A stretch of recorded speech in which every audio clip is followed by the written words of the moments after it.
దేవుని పరిశుద్ధ గ్రంథంలో నుండి కీర్తనలు 38వ అధ్యాయం 3వ వచనం చదువుకుందాం. నీ కోపాగ్ని వలన ఆరోగ్యము నా శరీరమును విడిచిపోయెను, నా పాపమును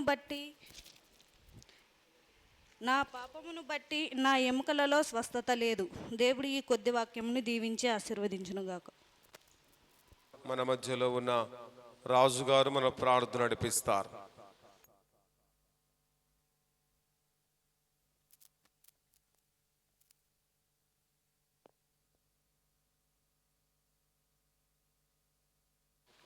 బంగారు పార్కు వందనాచ్యుతులు చెల్లిస్తుంది.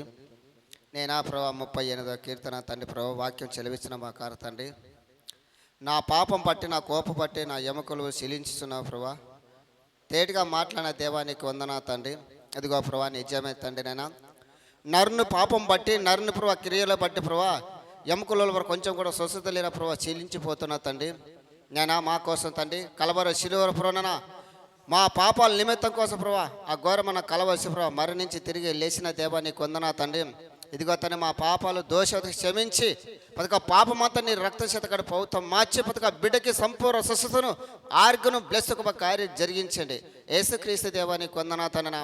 నీ దాసరి పురాణ వాక్యంలోకి వెళుతుండగా ఆయన నోటి బురుగును నువ్వు మాట్లాడి మాటని కావచ్చిన ఆత్మీయ ఆహారం మాకు అందించి మా జీవితాన్ని సరిచేసి దీవించి బ్లెస్ ఒక కార్యం జరిగించి అయినా నీ దాసుని నీ సిలువు సాటును మరుగుపరుచుకొని నీ పరిశుద్ధాత్మ కార్యాన్ని జరిగించి పథక అందరికి ఆ శక్తులను బంధించండి. దురాత్మ శీక శక్తులను కాచేసి నీవే ఇక్కడ ఉన్న పథక బిడ్డతో మాతో అందరితో మాట్లాడి బయట ఉన్న వారితో కూడా మాట్లాడమని మా జీవితాలన్నింటినీ నీ వాక్యానికి లోపరుచుకున్నామని నా ప్రభువైన యేసుక్రీస్తు నామమున ప్రార్థన తండ్రి, ఆమేన్.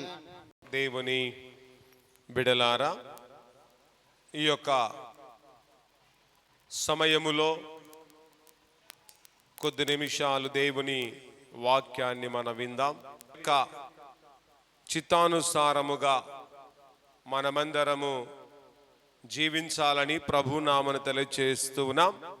ఈ యొక్క సమయములో కొద్ది నిమిషాలు దేవుని వాక్యాన్ని మనం విందాం. మన మధ్యలో ఉన్న స్థానిక పాస్టమ్మ గారు, నేపి ఉదయజ్యోతి గారు కొద్ది నిమిషాలు దేవుని వాక్యాన్ని అందిస్తారు. ఆమె చెప్పే వాక్యాన్ని విని విశ్వసిస్తూ దేవుడిచ్చే గొప్ప దీవెనలు పొందుకోవాలని ప్రభునామమున తెలియజేస్తూ ఉన్నాం. ఈ సమయాన్ని మన మొదలు పాస్టమ్మ గారికి అప్పగిస్తూ ఉన్నాం.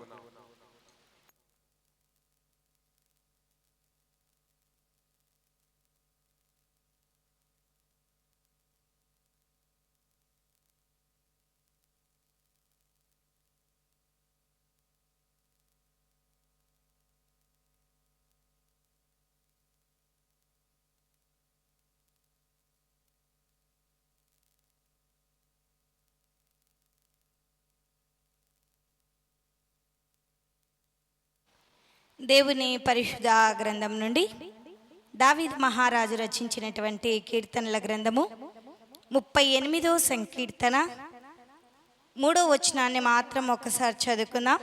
చదవగల వారు ఒక్కసారి చదివి వినిపించండి. నీ కోపాగ్ని వలన ఆరోగ్యము నా శరీరమును విడిచిపోయెను, నా పాపమును బట్టి నా ఎముకలలో స్వస్థత లేదు. చాలండి. ఈ యొక్క రాత్రికాలపు ఆరాధన కార్యక్రమంకు ఏర్పాటు చేయబడినటువంటి లేఖన భాగాన్ని మనం చదువుకున్నాం.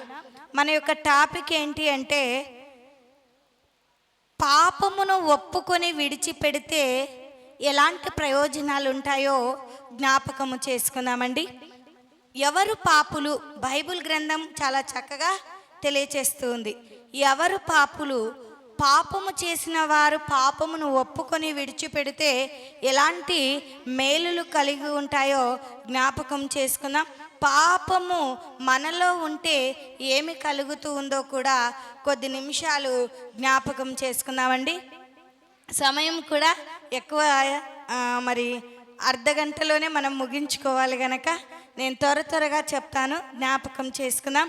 అయితే ఈ చదువుబడిన లేఖనములలో మనము జ్ఞాపకం చేసుకున్నట్లయితే ఈ కీర్తనను ఎవరు రచించారు అంటే దావీదు గారు ఈ కీర్తనను రచించినట్లు మనం చూస్తూ ఉంటున్నాం.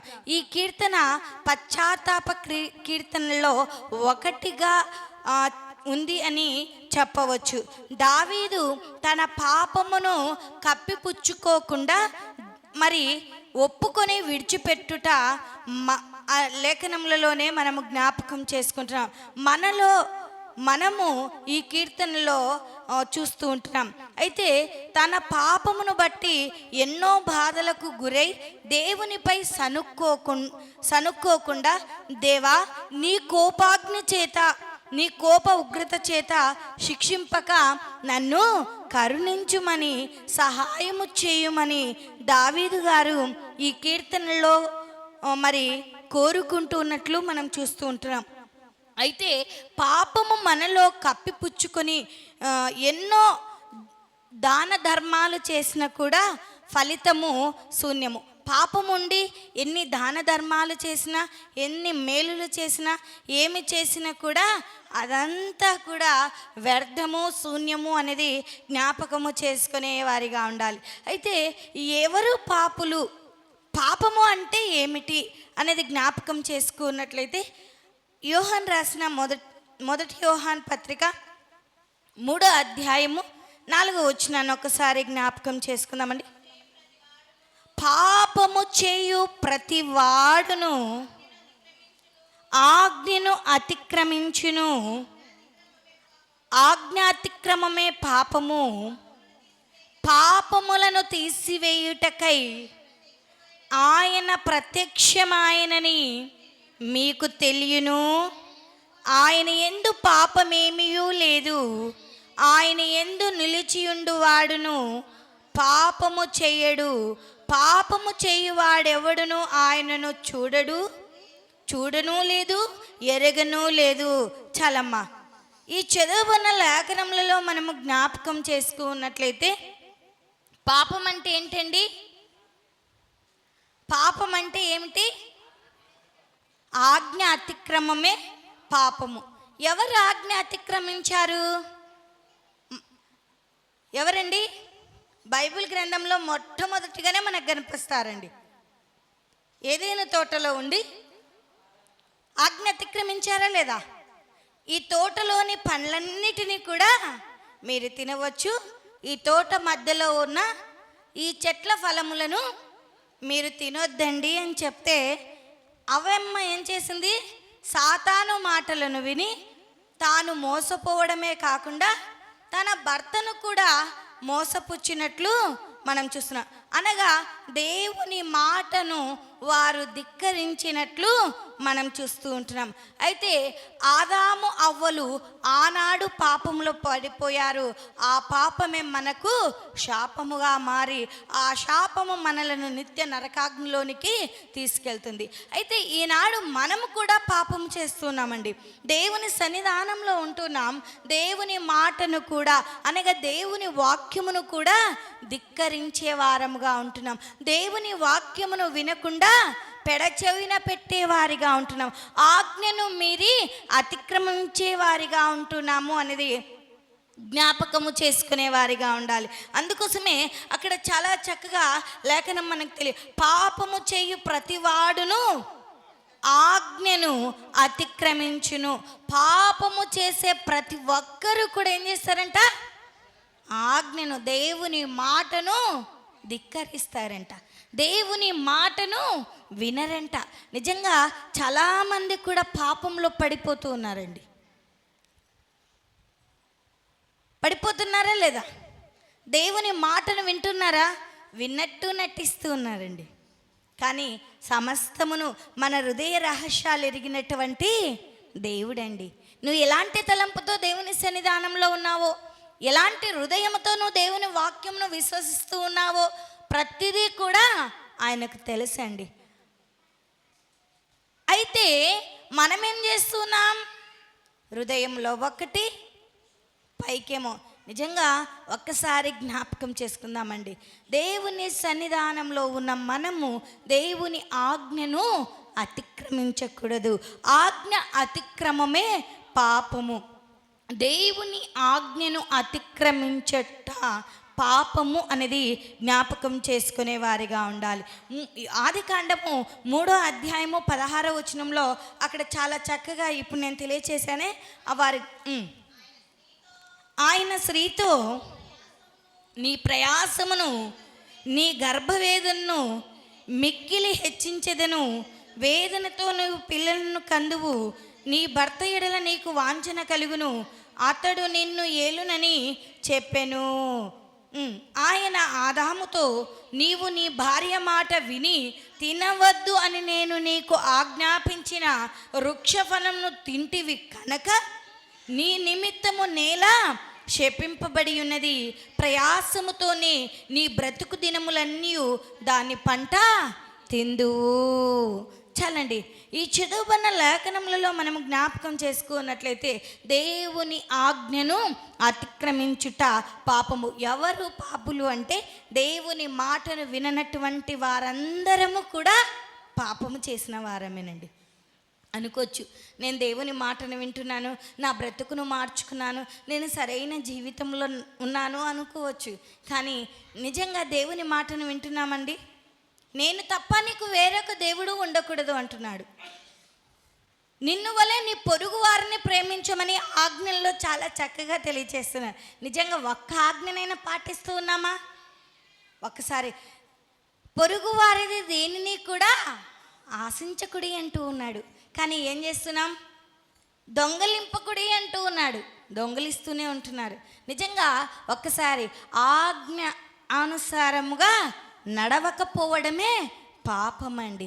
ఆజ్ఞను అతిక్రమించుట పాపము అని లేఖనములలోనే మనం చూస్తూ ఉంటున్నాం. అందుకోసమే పాపుల కోసము ఆయన ఈ లోకానికి ప్రత్యక్షమయ్యాడని లేఖనములలోనే మనం చూస్తున్నాం. ఆయన ఈ లోకంలోకి వచ్చి నీ నా పాపము నిమిత్తమై ఆయన కలవరి శిలువలో తన ప్రాణమును పెట్టినట్టు మనం చూస్తూ ఉంటున్నాం. ఆ మన పాపముల నిమిత్తమై, మన శాపముల నిమిత్తమై మనము ప్రేమించక మునిపే దేవుడు మనలను ప్రేమించి మన పాపమునంతా కూడా ఆయన ఒక్కసారే కొట్టివేసినట్లు, తీసివేసినట్లు మనం చూస్తూ ఉంటున్నాం. నిజంగా ఒక్కసారి జ్ఞాపకం చేసుకుందామండి. మన జీవితాల్లో ఎన్నో ఉపవాస ప్రార్థన దినములు వస్తూ ఉన్నాయి, కానీ బ్రతుకులో మార్పు లేదండి. అవునా కాదా? ఎన్నో ఈ యొక్క లెంట దినాలు వస్తున్నాయి, కానీ ఆత్మీయంగా చిగురించుట లేదండి. నిజంగా ఒక పంట మనం పొలంలో వేసినప్పుడు ఆ పంట ఫలించకపోతే ఆ యొక్క పొల యజమాని ఎంతగా బాధపడతాడండి. దేవుడు కూడా మనకు దాసుల ద్వారా చక్కటి విత్తనాలను విత్తుతూ ఉన్నప్పుడు, కానీ ఆ విత్తనము ఏం చేస్తుంది? హృదయం అనే పొలంలో ఫలించుకోలేక ఆజ్ఞ అతిక్రమించి పాపంలో పడిపోయి శాపంని కొని తెచ్చుకునే వారిగా ఉంటున్నారు.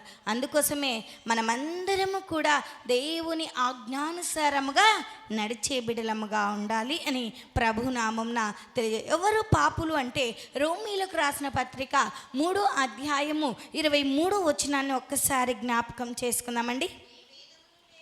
ఏ భేదమును లేదు, అందరూ పాపము చేసి దేవుడు అనుగ్రహించు మహిమను పొందలేక పోవుచున్నారు. కాబట్టి నమ్మువారు ఆయన కృపచేతనే క్రీస్తు యేసునందలి విమోచనము ద్వారా ఉచితముగా నీతివంతులముగా తీర్చబడుచు ఉన్నారు. చాలండి, ఈ చదువుకున్న లేఖనములలో మనము జ్ఞాపకం చేసుకున్నట్లయితే అపోస్తుడైనటువంటి పౌలు గారు చాలా చక్కగా తెలియచేస్తుంటున్నారు. ఎవరు పాపులంట? భూలోకంలో పుట్టిన వారందరూ కూడా పాపులేనంట. నా మాటలు కాదండి, దేవుని వాక్యాన్ని. అమ్మ నేను ఏ పాపము చేయలేదంటమా? తల్లి గర్భములో పుట్టినది మొదలుకొని పాపము చేసినటువంటి వారమేనండి. అందుకోసమే భూలోకములో పుట్టిన వారందరూ కూడా పాపులేని లేఖనములలోనే మనం చూస్తూ ఉంటున్నాం. అందుకోసమే ఏ భేదమును లేదు, అందరూను పాపము చేసి దేవుడు అనుగ్రహించు మహిమను పొందలేకపోతున్నాను. అందుకోసమే దేవుడు యొక్క మహిమను పొందుకోవాలంటే పాపము మనలో ఉండరాదండి.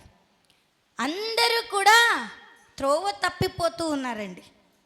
నిజంగా భక్తుడు చాలా చక్కగా రాశాడు కదా పాట ఆంధ్ర క్రైస్తవ కీర్తనలో. ఒక్క గొర్రె తప్పిపోతే దేవుడు ఈ 99 గొర్రెలను విడిచి కేవలము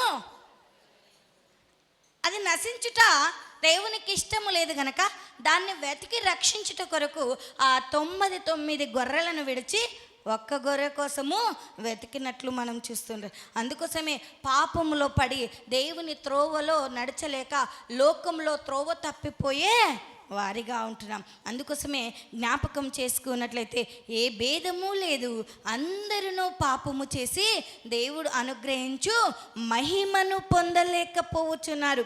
కాబట్టి నమ్మువారు ఆయన కృపచేతనే క్రీస్తు యేసునందలి విమోచనము ద్వారా ఉచితముగా నీతివంతులుగా తీర్చబడుతూ ఉన్నారు. ఎవరండి? నమ్మువారందరూ కూడా. ఎవరిని? యేసుక్రీస్తుని, ప్రభుల వారిని. ఎవరైతే విశ్వసిస్తారో, ఎవరైతే నమ్ముతారో వారందరికీ దేవుడు ఉచితంగా ఏం చేస్తున్నాడు? నీతివంతులుగా తీరుస్తున్నాడండి. నిజంగా నువ్వు నీతివంతుడిగా తీర్చబడాలి అంటే, నీకు విమోచన కలగాలి అంటే నువ్వు దేవుణ్ణి నమ్మాలండి. అందుకోసమే నమ్ముట నీ వలనైతే నమ్మువానికి సమస్తమును సాధ్యము అని లేఖనంలో. నిజంగా మనం ప్రార్థనలు చేస్తుంటాం కదా, ప్రభువా మన యొక్క అవసరత ఏదైనా, అది గర్భఫలమైనా కావచ్చు, మన పిల్లల స్టడీ అయినా కావచ్చు, ఇంకా కుటుంబంలో సమస్య అయినా కావచ్చు, ఏదైనా కావచ్చు, ఖచ్చితంగా ప్రార్థనలో పెట్టి ప్రార్థన చేస్తుంటాం. ప్రభువా నాకు ఇది సహాయం చేయదేవా అని. ఒకవేళ రాలేదు జవాబు అనుకుందాం, ఏం చేస్తాడు? నేను ఎంత ప్రార్థన చేసినా కూడా ప్రయోజనం లేదండి. ఎందుకు ఉందండి?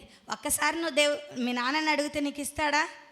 2 సార్లు నీ అవసరతను మీ నాన్న అడిగితే ఇస్తాడా? లేదు. మీ పిల్లలే వచ్చి రూపాయి అన్నారనుకో, ఇస్తారండి? వాళ్ళు 1కి 2 సార్లు, 2కు 2 అడగంగా ఒక్కసారి మన హృదయం మారినప్పుడు తీసుకురా బాబు అంటారన్నారా? దేవుడికి కూడా మనం మొరపెట్టగా దేవుడు ఖచ్చితంగా మనకు జవాబిస్తాడండి.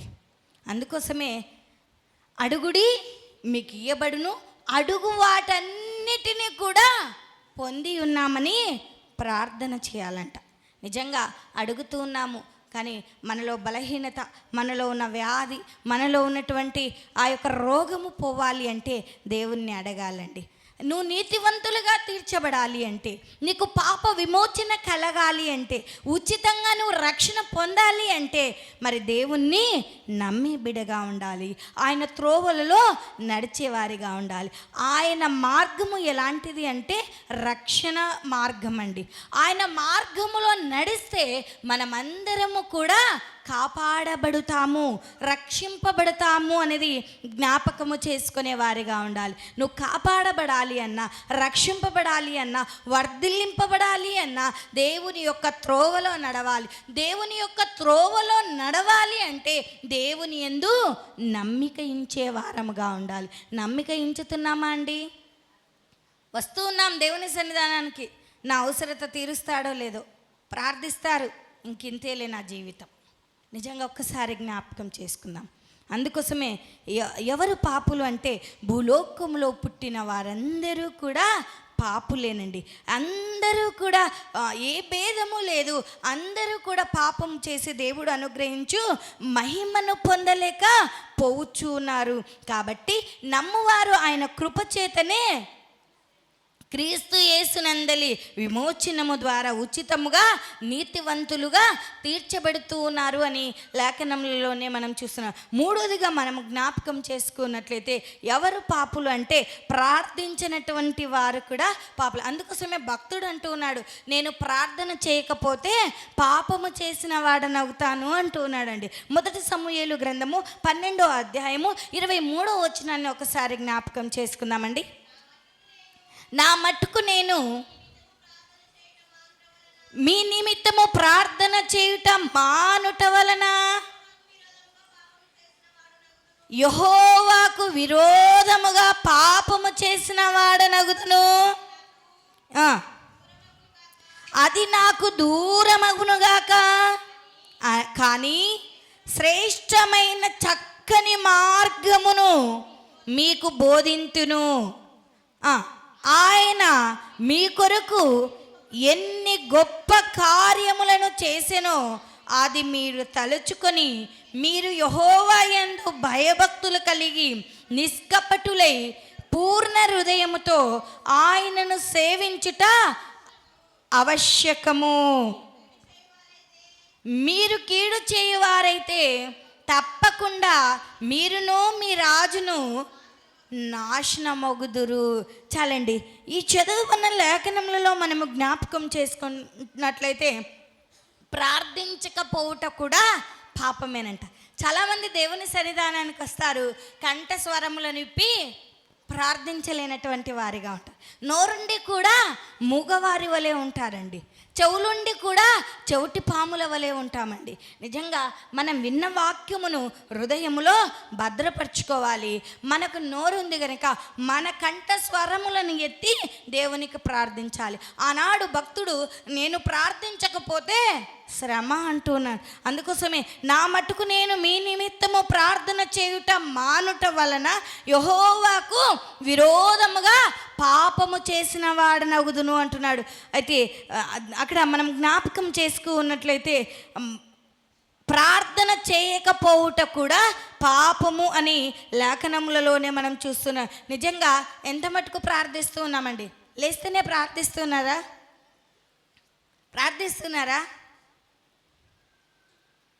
పడుకునేటప్పుడన్నా ప్రార్థిస్తున్నారా? సరే, కడుపుకు ఆహారం ఇచ్చాడు దేవుడు కదా, ప్రార్థిస్తున్నారా? ప్రభువా, ఎవ్వరికి ఇవ్వలేని ఆహారాన్ని కదా, ఏ పూటకు కావలసిన ఆహారము అది ఇస్తున్నాడు. నిజంగా 3 పూట్ల భోంచేస్తున్నారు కదా, సరే ఒక్క పూటైనా ప్రార్థిస్తున్నావా? శరీరానికైతే ఒక్క పూట తినకపోతే శరీరం నీరసపడిపోతుందమ్మా అంటారు, అవునా? కానీ ఆత్మకు కావలసినటువంటి ఆత్మీయ ఆహారాన్ని నువ్వు అందించలేకపోతూ ఉంటున్నావు. నిజంగా ఒక్కసారి జ్ఞాపకం చేసుకుందామండి. శరీరానికైతే 3 పూట్ల ఈ శరీరము మట్టిలో కలిసిపోతుందండి. ఆత్మ దయచేసిన దేవుడు యొద్దకు ఆత్మ తిరిగి వెళ్తుందండి. ఈ ఆత్మకు 3 పూటల ఆత్మీయ ఆహారాన్ని అందించే వారంగా ఉండాలి. మరి మనం ప్రార్థిస్తున్నామండి, ఒకసారి జ్ఞాపకం చేసుకుందాం. ప్రార్థించకపోవుట కూడా పాపమేనండి. అందుకోసమే ఇక నుంచి అయినా, ఈ దినము నుంచి అయినా, ఈ సమయము నుంచి అయినా మనమందరము కూడా ప్రార్థించే వారముగా ఉండాలి అని ప్రభునామంన తెలియచేస్తూ ఉంటున్నాను. అందుకోసమే మనలో ప్రార్థన ఉంటే ఎలాంటి మేలులు కలగవో ఒకసారి జ్ఞాపకం చేసుకుందామండి. యెషయా గ్రంథము 59వ అధ్యాయము 1-2 వచనాలను జ్ఞాపకం చేసుకుందాం. రక్షింపనేరకయుండునట్లు యెహోవా హస్తము కురచకాలేదు, విననేరకయుండునట్లు ఆయన చెవులు మందము కాలేదు. మీ దోషములు మీకును మీ దేవునికి అడ్డముగా వచ్చెను, మీ పాపములు ఆయన ముఖమును మీకు మరుగుపరిచెను కనుక ఆయన ఆలకింపడు. చాలండి, ఇప్పుడు మొట్టమొదటిగా మనము పాపం అంటే ఏంటో మనం చూసామండి. ఏంటి? ఆజ్ఞను అతిక్రమించడమే పాపము. భూలోకంలో పుట్టిన వారందరూ కూడా పాపులే. 3వది ప్రార్థన చెయ్యకపోవడం కూడా పాపమే అని లేఖనములలోనే మనం చూసామండి. ఇప్పుడు పాపము మనలో ఉంటే ఏమి కలగదు అంటే, పాపం మనలో ఉంటే మన ప్రార్థన దేవుడు వినడండి. వింటాడా? ఎందుకు వినడు అంటే, నీవు చేసే ప్రార్థన నీలో ఉన్న పాపము దేవుని సన్నిధానానికి వెళ్ళకుండా ఆ ప్రార్థన ఒక అడ్డుబండగా నిలచిపోతుందండి. అందుకోసమే మనలో పాపమును కడిగి వేసుకునే వారిగా ఉండాలి. అందుకోసమే అక్కడ మనం జ్ఞాపకం చేసుకున్నట్లయితే దేవుని పరిశుద్ధ గ్రంథంలో మనం జ్ఞాపకం చేసుకున్నట్లయితే ఒకసారి జ్ఞాపకం చేసుకుందామండి. 32వ సంకీర్తన 1వ వచనాన్ని మాత్రము జ్ఞాపకం చేసుకుందాం. తన అతిక్రమములకు పరిహారమునందువాడు, తన పాపమునకు ప్రాయశ్చిత్తమునందువాడు ధన్యుడు. పాపమునకు ప్రాయశ్చిత్తమునందాలంట. అందుకోసమే మన పాపము మనలో ఉంటే మన ప్రార్థనకు జవాబు రాదండి. వస్తుందా? ఎంత మొరపెట్టినా, ఎంత నువ్వు గోజాడినా కూడా అది వ్యర్థమే అనేది జ్ఞాపకం చేసుకునే వారిగా ఉండాలి. నిజంగా ఒకసారి మన జీవితాన్ని ఆత్మ పరిశీలన చేసుకో. మనలో ఏదో ఒక కోసాన పాపము అనేది ఉంటే ఆ పాపమును మనం ఏం చేసుకోవాలి? తీసివేసుకోవాలి. వాక్యము ద్వారా మన జీవితాన్ని దిద్దుకోవాలి. ఉదక స్నానము చేయబడాలి అనేది జ్ఞాపకం చేసుకునే వారిగా ఉండాలి. పాపము మనలో ఉంటే మన ప్రార్థన దేవుడు వినడు అనేది జ్ఞాపకం చేసుకునే వారిగా ఉండాలి. నిజంగా ఒకవేళ నువ్వు ప్రార్థిస్తున్నావు, నీ ప్రార్థనకు జవాబు రావడం లేదంటే పాపము ఇంకా మనలో ఉన్నట్టా కాదండి?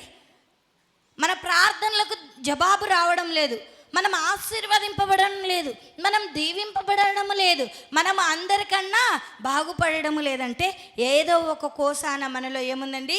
పాపము. అది కంటి ద్వారానైనను, చెవుల ద్వారానైనను, పడక ద్వారానైనను, కాలి ద్వారానైనను, నోటి ద్వారానైనను ఏదో ఒక రూపంలో పాపము మనలో దాగి ఉంది కనుక ఆ పాపమును మనము తీసివేసుకోవాలి. పాపమునకు ప్రాయశ్చిత్తమునొందిన వాడే ధన్యుడు అని లేఖనములలోనే మనం చూస్తూ ఉంటున్నాం. అందుకోసమే పాపము మనలో ఉంటే మన ప్రార్థన దేవుడు వినడు అనేది జ్ఞాపకం చేసుకునే వారిగా ఉండాలి. కీర్తనల గ్రంథము 38వ సంకీర్తన 3వ వచనాన్ని ఒక్కసారి జ్ఞాపకం చేసుకుందామండి. కోపాగ్ని వలన ఆరోగ్యము నా శరీరము విడిచిపోయెను, నా పాపమును బట్టి నా ఎముకలలో స్వస్థత లేదు. చాలండి. ఈ చదువున్న లేఖనంలో మనం జ్ఞాపకం చేసుకున్నట్లయితే పాపము మనలో ఉంటే స్వస్థత మనకు కలగదండి. కలుగుతుందా? పాపాన్ని ఎప్పుడైతే నువ్వు తీసివేసుకుంటావో అప్పుడే నీకు నాకు స్వస్థత కలుగుతుంది. అందుకోసమే పాపము మనలో ఉంటే స్వస్థత కలగదు. అక్కడ నీ కోపాగ్ని వలన ఆరోగ్యము నా శరీరమును విడిచిపోయెను. ఎందుకు ఆయన కోపాగ్ని? మనం చేస్తున్న పాపమును బట్టి, మనం చేస్తున్న తప్పిదమును బట్టి, మనం చేస్తున్న దోషములను బట్టి ఆయన కోప. అందుకోసమే నీ కోపాగ్ని వలన ఆరోగ్యము నా శరీరమును విడిచిపోయెను, నా పాపమును బట్టి నా ఎముకలలో స్వస్థత లేదు అంటూ ఉన్నాడండి. నిజంగా పాపము మనలో ఉంటే స్వస్థత మనకు కలగదు. 8వ వచనాన్ని ఒకసారి 7-8 వచనాన్ని ఒకసారి జ్ఞాపకం చేసుకుందామండి. నా నడుము తాపముతో నిండి ఉన్నది, నా శరీరములో ఆరోగ్యము లేదు, నేను సొమ్మసిల్లి బహుగా నలిగి ఉన్నాను, నా మనోవేదనను బట్టి కేకలు వేయుచున్నాను. చాలండి. ఈ చదువుకున్న లేఖనములలో మనము జ్ఞాపకం చేసుకున్నట్లయితే అక్కడ మనోవేదనను బట్టి ఏం చేస్తున్నాడంట? కేకలు వేస్తూ ఉన్నాడంట.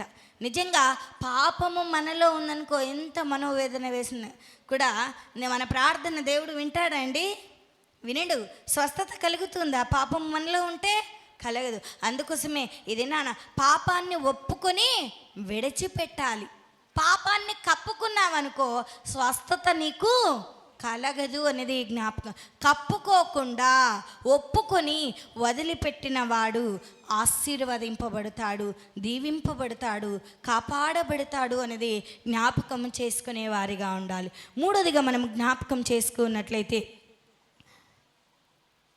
6వ వచనాన్ని అదే, నేను శ్రమ చేత మిక్కిలి కృంగియున్నాను, దినమెల్లా దుఃఖాకాంతుడనై సంచరించుచున్నాను. చాలమ్మ. ఈ చదువుబన్న లేఖనములలో మనం జ్ఞాపకం చేసుకున్నట్లయితే అక్కడ కీర్తనాకారుడు ఏమంట? నేను శ్రమ చేత మిక్కిలి కృంగి ఉన్నాను అంటున్నాడు. నిజంగా పాపం మనలో ఉంటే మనకేం కలుగుతుందంట? శ్రమ చేత కృంగిపోదామంట.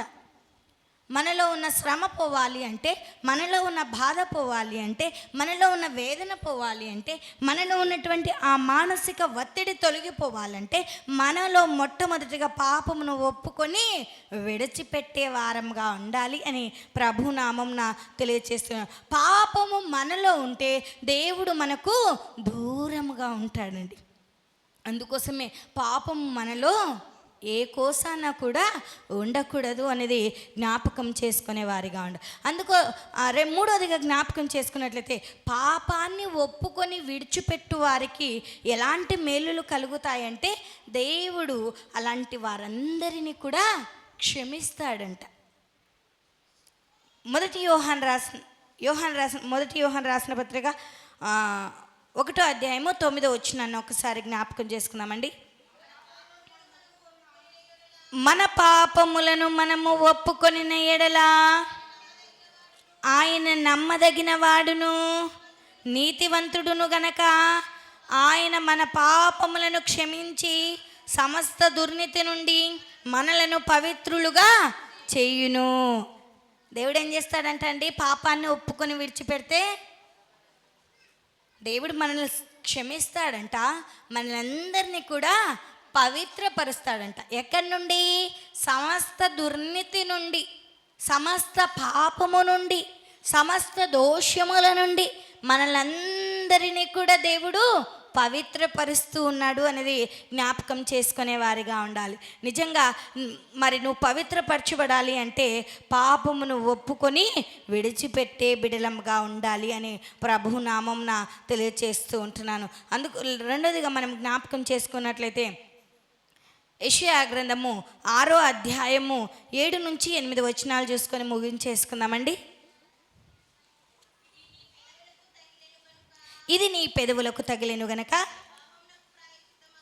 నీ పాపమునకు ప్రాయశ్చిత్తమాయెను, నీ దోషము తొలగిపోయిననెను. అప్పుడు నేను ఎవరిని పంపెదను, నా నిమిత్తము ఎవడు పోవునని ప్రభువు సెలవీయగా వింటిని. చిత్తగించుము, నేనున్నాను, నన్ను పంపుమనగా ఆయన, నీవు పోయి ఈ జనులతో ఇట్లనుము, మీరు నిత్యము వినుచుందురు గాని గ్రహింపకుందురు, నిత్యము చూచుచుందురు గాని తెలుసుకొనకయుందురు. చాలండి. ఈ చదవబన లేఖనములలో మనము జ్ఞాపకం చేసుకున్నట్లయితే, అక్కడ మనం జ్ఞాపకం పాపమునకు ప్రాయశ్చిత్తమాయెను, నీ దోషము తొలగిపోయెను అని లేఖనములలోనే మనం చూస్తుంటున్నాం. అనగా మనలను దేవుడు పవిత్రులుగా చేసి ఉన్నాడు అని లేఖనములలోనే మనం చూస్తున్నాం. నిజంగా అయితే మనం ఏం చేస్తున్నాం? వింటూ ఉన్నాము కానీ గ్రహింపకుంటున్నాం. మన పాపములను ఒప్పుకొని విడిచిపెడితే ఏం కలుగుతుందో వింటూ ఉన్నాం కానీ గ్రహింపు జీవితము లేదండి. ఒకసారి జ్ఞాపకం చేసుకుందాం. అక్కడ మనం జ్ఞాపకం చేసుకున్నట్లయితే, మీరు నిత్యము చూచుచుందురు కానీ తెలుసుకొనుట లేదు. ఆయన చేసే కార్యములన్నీ కూడా చూస్తూ ఉన్నారు. నీ కొరకు ప్రాణం పెట్టాడు, నీ కొరకు ఎన్నో శ్రమలు చూస్తూ ఉన్నారు కానీ తెలుసుకొనలేకపోతున్నారండి.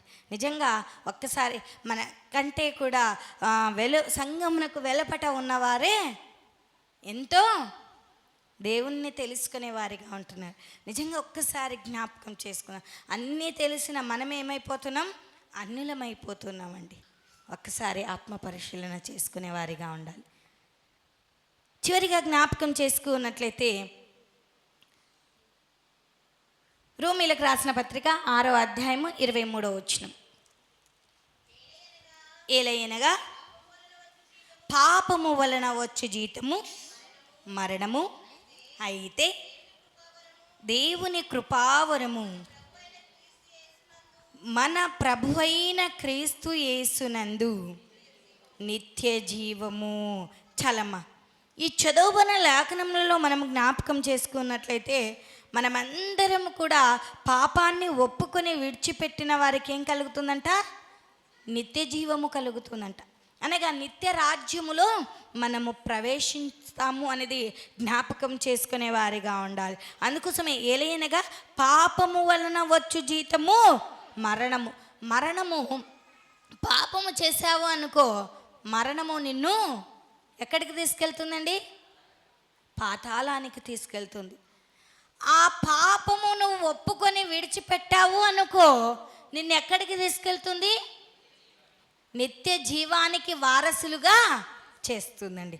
అందుకోసం ఈ దినాన, ఈ శ్రమల దినాల్లో, ఈ లెంట్ దినాల్లో, ఈ తపస్కాలంలో, ఈ ఉపవాస ప్రార్థన కూడికల్లో ఉన్న మనమందరము కూడా మన యొక్క పాపములను, మన అతిక్రమములను, మన దోషములను ఒప్పుకొని విడిచిపెట్టినట్లయితే నిత్య రాజ్యమునకు వారసులమొగుతాము అనేది జ్ఞాపకము చేసుకునే వారిగా ఉండాలి. పాపము వలన వచ్చు జీతము మరణము. అయితే దేవుని కృపావరము మన ప్రభు అయిన యేసుక్రీస్తునందు నిత్య జీవము అని లేఖనములలోనే మనం చూస్తూ ఉంటున్నాం. నువ్వు నిత్య రాజ్యమునకు వారసులుగా చేయబడాలి అంటే పాపమును ఒప్పుకొని విడిచిపెట్టే వారంగా ఉండాలి అని ప్రభు నామంన తెలియచేశాను. దేవుడి చిన్ని వాక్యాన్ని మనందరి వినికిడిలో దీవించి ఆశీర్వదించునుగాక. ఇచ్చిన సమయాన్ని బట్టి అయ్యగారికి వందనాలు తెలియజేస్తూ, మీకు అందరికీ కూడా వందనాలు తెలియజేస్తూ ముగించుకుంటున్నాను. క్రీస్తునందు ప్రేమైన దేవుని బిడలారా, ఈ సమయములో విన్న వాక్యాన్ని వినివిడిచిపెట్టక దేవుని యొక్క వాక్యానుసారముగా, దేవుని యొక్క చిత్తానుసారముగా మనము జీవిస్తూ బ్రతుకుతూ మనం ముందుకు కొనసాగు వారముగా ఉందాం. అందరి సమయంలో తలలు వంచి ఉండగా విన్న వాక్యాన్ని మనమందరం విడిచిపెట్టాక దేవుని యొక్క వాక్యానుసారంగా, దేవుని యొక్క చిత్తానుసారంగా మనమందరం జీవించి నడుచుకున్నట్లుగా ప్రార్థన చేసుకుందాం. అందరూ అలా ప్రార్థిస్తూ ఉంటుండగా మన మధ్యలో ఉన్న మాజీ పరిచారకుడు యోనాథన్ గారు, సజీవన ఆశీర్వాదమ్మ గారు ప్రార్థన నడిపిస్తారు.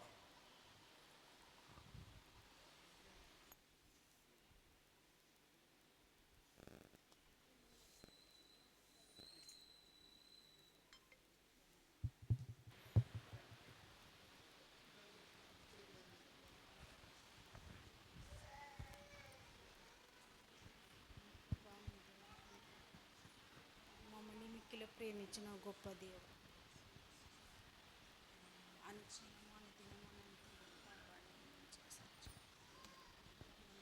నీకే వందనాలు స్తోత్రం.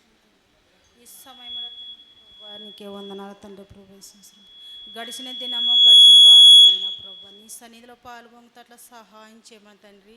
ఇంతవరకునైనా తండ్రి పాటల ద్వారా, సంగీత ద్వారానైనా స్తుతించాము, గణపరిచాము నా తండ్రి ప్రభు. వాక్య ద్వారా నా తండ్రి మమ్మల్ని పూజించిన తండ్రి ప్రభు, నీకే మొరపెట్టు, నీకు ఉత్తరం ఇస్తాను చెల్లించిన గొప్ప దేవుడు.